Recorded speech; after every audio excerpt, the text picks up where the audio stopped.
हमारे YouTube channel ज्ञान उपदेश को सब्सक्राइब करें और बेल आइकॉन को दबाएं ताकि आपको हमारी हर वीडियो की नोटिफिकेशन मिलती रहे। एक बार तुलसीदास जी महाराज को किसी ने बताया कि जगन्नाथ जी में तो साक्षात भगवान ही दर्शन देते हैं।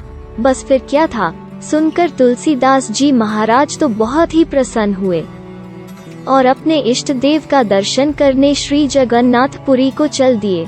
महीनों की कठिन और थका देने वाली यात्रा के उपरांत जब वो जगन्नाथपुरी पहुँचे तो मंदिर में भक्तों की भीड़ देखकर प्रसन्न मन से अंदर प्रविष्ट हुए।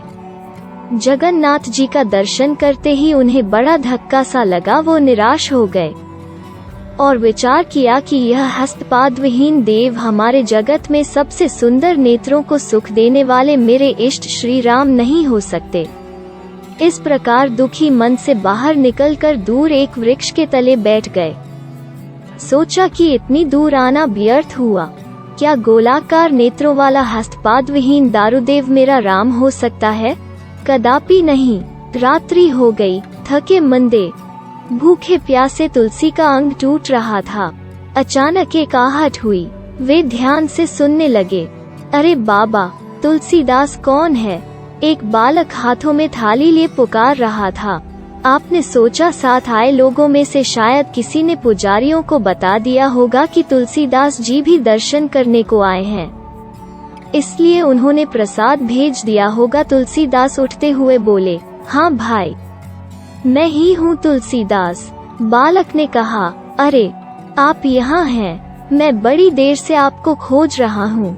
बालक ने कहा, लीजिए, जगन्नाथ जी ने आपके लिए प्रसाद भेजा है।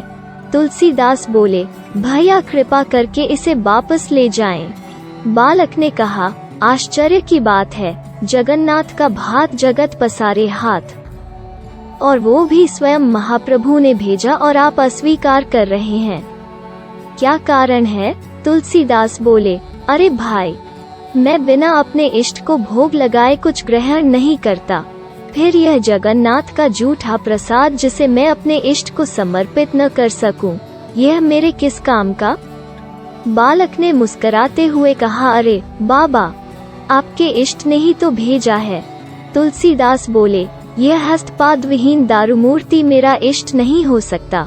बालक ने कहा कि फिर आपने अपने श्री रामचरितमानस में यह किस रूप का वर्णन किया है? बिनु पद चलाई सुनई बिनु काना, कर बिनु कर्म करी विधि नाना, आनंद रहित सकल रस भोगी, बिनु बानी बक्ता बर जोगी।